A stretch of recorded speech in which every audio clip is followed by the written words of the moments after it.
सूरदास जी ने भगवान कृष्ण की बाल छवि का बड़ा ही सुंदर वर्णन किया है। लिखा है, किलकत कान गुटुरुन आवत, मणिमय कनक नंद के आंगन बिंब पकड़िबे धावत। कबहु निरग हरि आप छाह को करसो पकड़न चाह। किलक हर्षित राजत द्वैदतिया पुन पुनिति अवगाहत। कनक भूमि पर करपग छाया यह उपमा इक राजत। करिकर प्रतिमन वसुधा कमल बैठकी सारे। बाल दशा सुख निरग जसोदा पुनि पुनि नंद बुलावत। अचरा तर ढाग सूर्य के प्रभु को दूध पिया। देखिए बच्चों, इस पद में यदि महाकवि सूरदास जी ने भगवान कृष्ण की बाल छवि का उस समय का वर्णन किया है, यानी जब भगवान कृष्ण बहुत छोटे हैं और अब वे घुटनों के बल चलना शुरू किए हैं। लिखा है, किलकत कान घुटरोन अवत। सूरदास जी कहते हैं कि भगवान कृष्ण किलकारी मारते हुए घुटनों के बल आ रहे हैं। मणिमय कनक नंद के आंगन, यानी नंद बाबा का आंगन सोने का बना हुआ था और मणि से खचित था, यानी मणियां जड़ी हुई थी। तो मणिमय कनक नंद के आंगन, यानी मणि से जड़ी हुई सोने के आंगन, नंद बाबा के आंगन में यानी भगवान कृष्ण बिंब का मतलब प्रतिबिंब को, यानी अपनी ही छाया को पकड़ने के लिए दौड़ते हैं। इसलिए कि जैसे जैसे भगवान कृष्ण आगे बढ़ रहे हैं, घुटनों के बल जैसे जैसे आगे बढ़ रहे हैं, तैसे तैसे उस मणियुक्त सोने के आंगन में उनकी छाया जो है आगे बढ़ती जा रही है और उस छाया को पकड़ने के लिए दौड़ते हैं। कबहु निरख हरि आप छाह को, और कभी अपनी ही छाया को निरख माने देखकर अपने हाथों से उसको पकड़ना चाहते हैं। किलक हसत राजत द्वैदतिया, और भगवान कृष्ण के दो दांत निकल आए हैं। तो जब किलकारी मारकर हंसते हैं तो उनके दोनों दांत बड़े ही शोभायमान होते हैं। राजत माने शोभायमान। पुनि पुनिति ही अवगाह, और फिर से उसको पकड़ना चाहते हैं। कनक भूमि पर करपग छाया, इस प्रकार यानी सोने के भूमि पर, नंद बाबा के सोने के आंगन की अर्थात सोने की भूमि पर करपग छाया, यानी हाथ और पैरों की छाया। यह उपमा एक राजा, यानी यह उपमा ऐसी लग रही है कि करी प्रतिपद प्रतिमन वसुधा कमल बैठकी साजी। यानी यह उपमा ऐसी लगती है जैसे यानी नंद बाबा के उस सोने के आंगन में प्रतिपद, यानी प्रत्येक पद पर, प्रत्येक पग पर, यानी पृथ्वी ने प्रत्येक पद पर यानी भगवान कृष्ण के बैठने के लिए कमल की बैठकी सजा दी। ये कहने का मतलब ऐसा इसलिए कह रहे हैं भाई, एक तो सोने का मणि से रचित सोने का आंगन है, दूसरे इन्हीं भगवान कृष्ण के हाथ और पैर भी कमलवत थे। तो सूरदास कहते हैं कि सोने की भूमि पर हाथ और पैरों की छाया की उपमा ये ऐसी लगती है जैसे कि पृथ्वी ने प्रत्येक पग पर यानी भगवान कृष्ण के बैठने के लिए कमल की बैठकी सजा दी। बाल दशा सुख निरखी जसोदा, यानी इस बाल छवि को माता जसोदा देख रही हैं और बहुत ही आनंदित होती हैं, प्रसन्न होती हैं।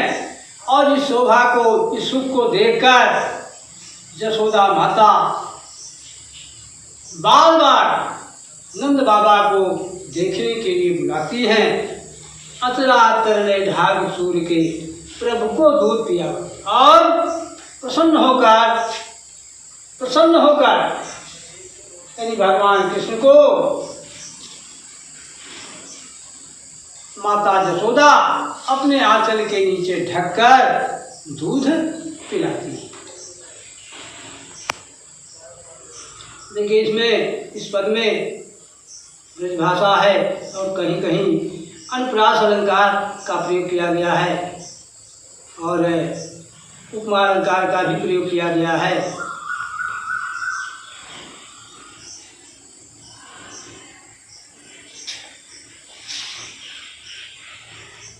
उसके बाद देखिए अगला पद है, मैं अपनी सब गाय चरई हूँ, प्रात होत बल के संग जई हूँ, तेरे कहे न रही हूँ, ग्वाल बाल गाय के भीतर नहीं कहूँ डर नहीं लागत, आज न सो नंद दुहाई रैन रहूँ को जागत, और ग्वाल सब गाय चरई हैं, मैं घर बैठो रही हूँ, सूर्य श्याम तुम सोई जाओ सोई रहो, अब प्रात जान में गई। यानी एक बार यानी जब भगवान कृष्ण थोड़ा सा बड़े हुए तो उन्होंने देखा कि ग्वाल बाल जो हैं सब गायों को चराने के लिए आते हैं और मैं घर में बैठा रहता हूँ, तो मैं भी इन ग्वाल बालों के साथ गायों को चराने के लिए जाऊँगा। तो वह अपनी माता से जाने के लिए कहते हैं, जिद करते हैं प्रकार से और कहते हैं कि हे माता जी, मैं अपनी सब गाय चरी हूँ, मैं अपनी अब सभी गायों को चराऊँगा।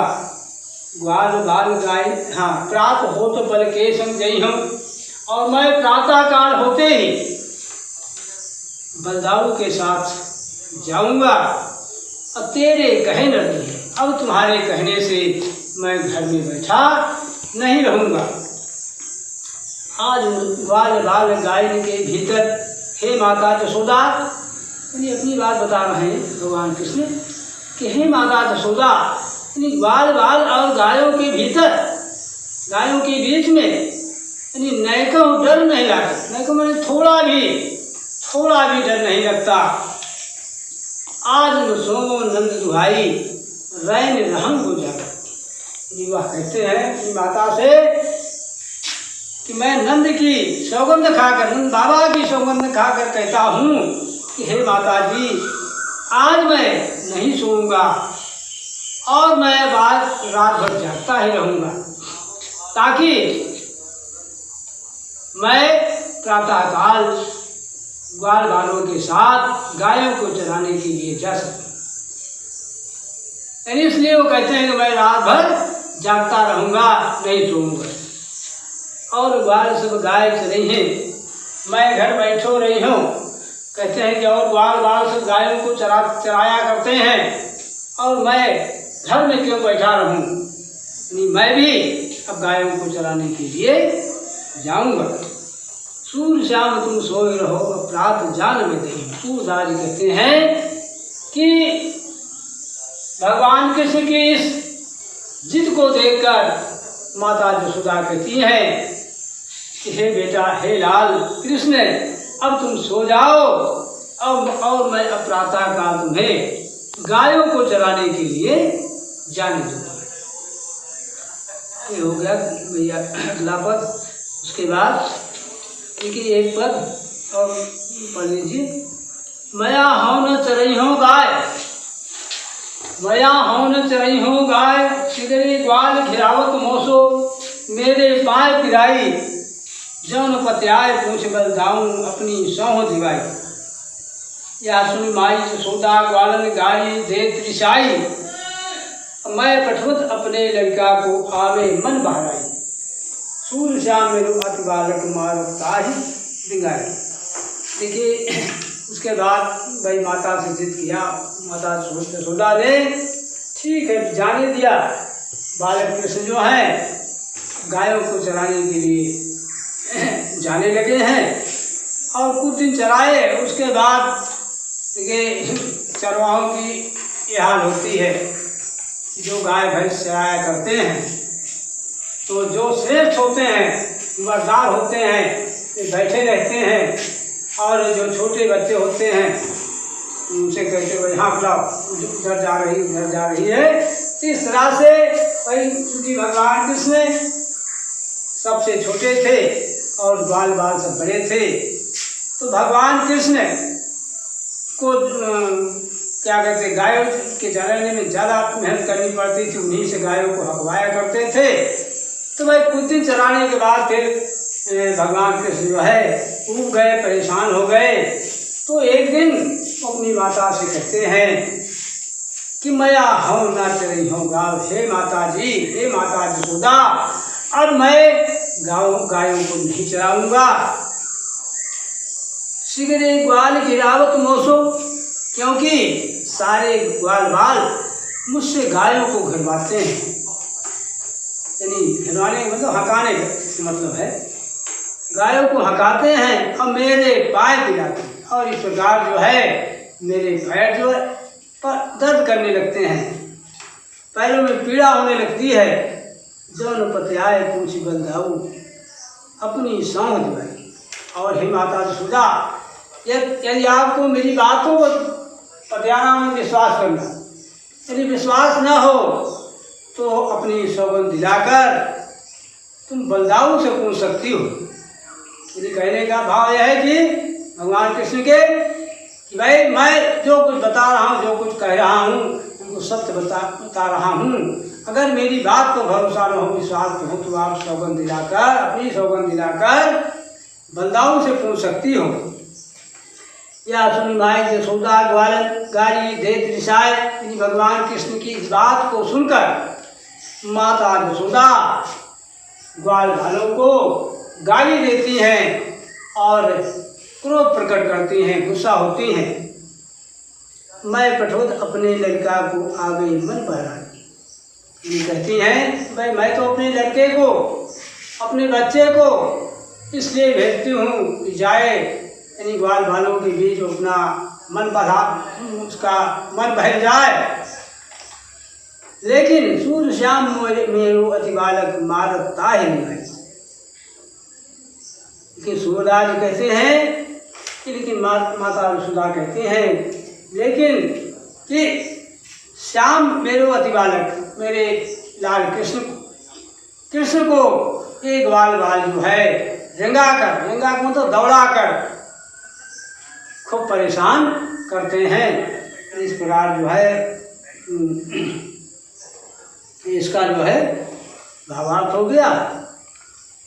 इसके बाद अब कल जो है इसी के आगे अगला पद बताएंगे।